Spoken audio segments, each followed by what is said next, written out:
Bhim army के नेता चंद्रशेखर जी और आज के कार्यक्रम की जो तैयारी है, जो हम सब लोग इकट्ठा हुए हैं, उसके संयोजक भाई अभय सिंह चौटाला जी और चोटी से लेकर के एडी से लेकर चोटी तक पसीना बहाने वाले मेरे मुल्क के मालिक को, आप सबको राम राम।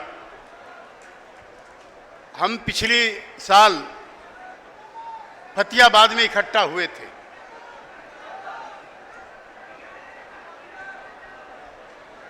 अभी फारूक साहब और हम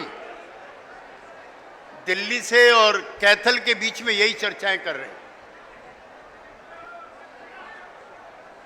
आज देश में एक नया वातावरण बन रहा है। सुखबीर बादल जी फतियाबाद में कह के गए थे कि एनडीए तो हमारा था। एनडीए में जनता दल यूनाइटेड था, अकाली दल था, शिवसेना थी, लोक दल था। अब सबके सब हम बाहर आ गए वहां से, तो अब कोई एनडीए नहीं बचा। अब एनडीए का मुकाबले की चीज बन गई इंडिया, और उसकी बुनियाद रखी गई थी फतियाबाद में। याद करो,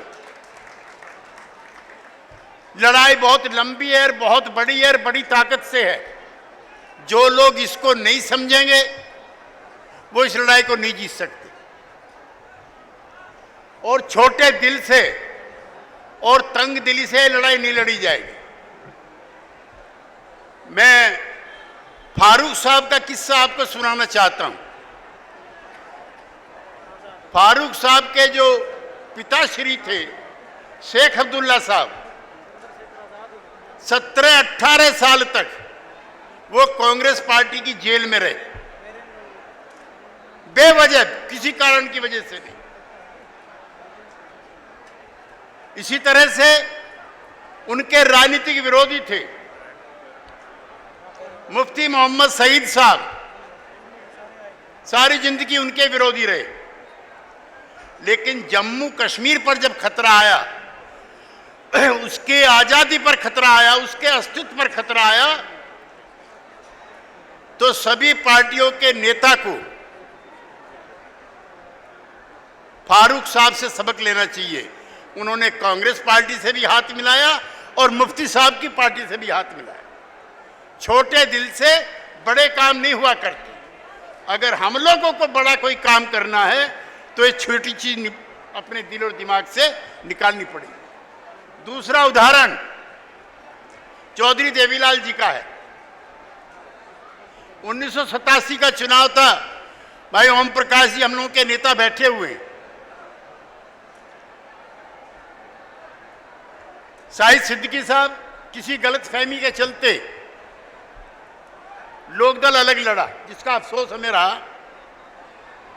जब चुनाव जीत गए, चौधरी देवीलाल जी ने विपक्ष की एकता का हाथ अपने हाथ में लिया और सबसे पहले चौधरी अजीत सिंह को पिंजौर गार्डन में बुला करके कहा कि अगर लड़ाई जीतनी है, लड़नी है, तो सब लोगों को इकट्ठा होना पड़ेगा। आज मैं इस मंच से यही कहने के लिए आया हूं कि हरियाणा के अंदर अगर कोई फैसला कुन लड़ाई जीतनी है तो इनेलो और चौधरी ओम प्रकाश चौटाला के इर्द गिर्द इकट्ठा होना पड़ेगा।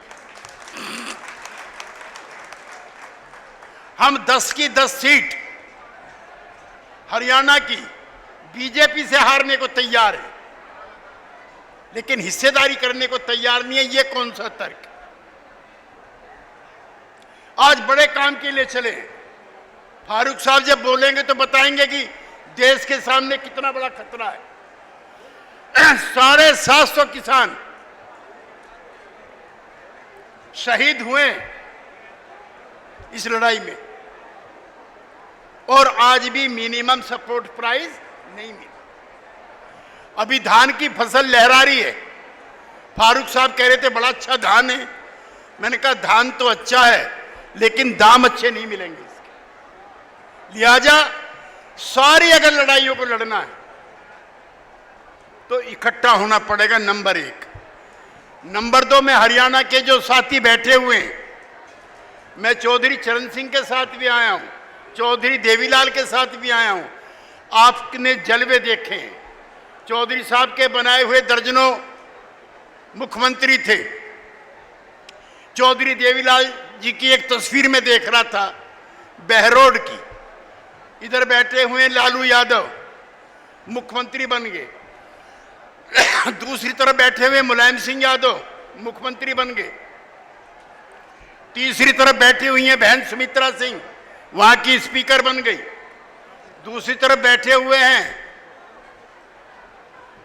एक और बड़े नेता, हाँ, शरद यादव जी, केंद्र में मंत्री बन गए। और हम भी साइड में बैठे हुए हैं, हम भी एमपी बन गए। मैं कहना यह चाहता हूं कि हरियाणा के लोगों, कमेरो, जो चौधर आपकी खत्म हुई है, मेरी बात गौर से दोबारा सुनो।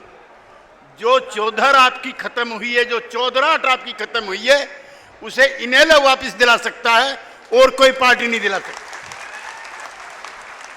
याद है, मैं लोकसभा में था और शायद चंदू माजरा जी भी लोकसभा में थी। चौधरी देवीलाल जी को प्रधानमंत्री चुन लिया। हमारे जैसे लोग तो चाहते थे कि वही बने रहें, लेकिन चौधरी साहब की उदारता थी। उन्होंने वीपी सिंह जी को बनाया, उन्होंने मुलायम सिंह यादव जी को बनाया, उन्होंने ओम प्रकाश जी को बनाया, उन्होंने भैरव सिंह को बनवाने में मदद की, उन्होंने लालू यादव जी को बनवाया। मैं चाहता हूं कि आपकी चौधराहट जू की तू दोबारा वापिस आए तो हरियाणा का मान बढ़ता है, और वो चौधरी देवीलाल जी के लिए सबसे बड़ी श्रद्धांजलि हो। आज फिर ऊंचे पैमाने पर राजनीतिक चर्चाएं जारी हैं। बताएंगे डिटेल में। हमारे दोनों नेता, दोनों मुख्यमंत्री रहे। जब तक संपूर्ण एकता नहीं होगी, भारतीय जनता पार्टी की जो सरकार है उसको हराना आसान नहीं होगा, और ये एकता बगैर इनेलो के नहीं हो सकती। ये बात बहुत स्पष्ट है। और मैं रास्ते में भी कार में फिर कह रहा हूं फारूक अब्दुल्ला साहब से, आपको दिल्ली में बैठना पड़ेगा, एक एक नेता के साथ समझाना पड़ेगा। नेताओं के सिरों के जोड़ने से नहीं, जनताओं के दिलों को जोड़ने से एकता होती है, जैसी आज कैथल के मैदान में। मैं बहुत समय ना लेकर के भाई अभय सिंह चौटाला जी के बारे में जरूर कहना चाहता हूं। जब चौधरी देवीलाल जी की मृत्यु हुई थी, हम डरे हुए थे कि उस ताकत का क्या होगा। चौधरी ओम प्रकाश जी ने चौधरी देवीलाल जी की उसी परंपरा को आगे बढ़ाने का काम किया। मैं मंच से भी कहना चाहता हूं कि चौधरी देवीलाल जी और चौधरी ओम प्रकाश जी दोनों की विरासत को आज की रैली से भी और फतेहाबाद की रैली से भी साबित हो गया कि हरियाणा की जनता अब बगैर नेता के नहीं है, उनको नेता मिल गया है। अभय सिंह चौटाला के रूप जिस तरह से इन्होंने पिछले 3-4 महीनों से मेहनत की है, मेरे जैसे आदमी को भी यकीन नहीं थी, माफ करना अभय जी, मैं नहीं मानता था कि आप इतनी मेहनत कर सकते, लेकिन आपने करके दिखाई। फतेहाबाद की रैली और आज की रैली ने सिर्फ हरियाणा को नहीं पूरे देश को संकेत दिया है कि चौधरी देवीलाल जी अमर हैं और चौधरी ओम प्रकाश जी का इनेलो भी अमर है, और बगैर इसके कोई एकता ना यहां होगी ना दिल्ली में होगी। बहुत बहुत शुक्रिया।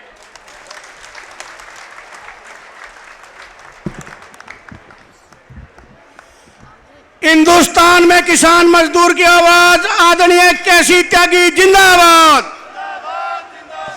ताऊ देवलाल अमर रहे, डॉक्टर भीमराव अंबेडकर अमर रहे। हरियाणा में किसान मजदूर की आवाज लौह पुरुष चौधरी ओम प्रकाश चौटाला जिंदाबाद। हरियाणा के भावी मुख्यमंत्री चौधरी अभय सिंह चौटाला जिंदाबाद। 24 फरवरी को मेवात के सिंगार गांव से जब ये ऐलान हुआ, हरियाणा परिवर्तन यात्रा 4200 किलोमीटर जाएगी, सारा हरियाणा कवर करेगी, एक एक विधानसभा क्षेत्र में जाएगी, तरह तरह की शंका आशंका जाहिर करके हमारे शुभ चिंतक परेशान थे। एक भाई कह रहा था 40 किलोमीटर नहीं चल पाएंगे, एक साथी कह रहा था इनके तो कमर में दर्द है, एक साथी कह रहा था ये तो आराम परस्त जीवन जीने वाले व्यक्ति हैं। मुझे फक्र है और घमंड है इस बात का, वो परिवर्तन यात्रा 4000 से ज्यादा किलोमीटर पूरी करके समूचे हरियाणा प्रदेश की राजनीति को एक नई दिशा और दशा देने वाले आदरणीय चौधरी अभय सिंह जी चौटाला, जिनको खेल रत्न, जिनको किसान केसरी, जिनको जलयुद्ध नायक कहा जाता है, अगर मेरी बात की लिहाज रखो तो मैं संबोधित करना चाहता हूं, कह करके हरियाणा प्रदेश का भावी मुख्यमंत्री चौधरी अभय सिंह जी चौटाला, आज समूचा हरियाणा में एक बात आ रही है, नारा बन करके, या रात अंधेरी बीत रही, या रात अंधेरी बीत रही, अब होनी सुबह उजियारी है। और ये खट्टर भाजपा तो देख लिए, अभय सिंह तेरी बारी है।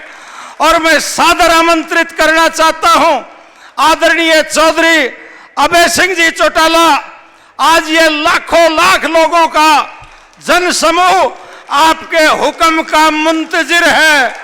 ये जननायक चौधरी देवीलाल की, चौधरी ओम प्रकाश जी चौटाला की सेना आपके हुक्म की मुंतजिर है। आप आए और अपना शुभ संदेश दें। हरियाणा में किसान और मजदूर के आवाज चौधरी अभय सिंह चौटाला जिंदाबाद, इंडियन नेशनल लोकदल पार्टी जिंदाबाद।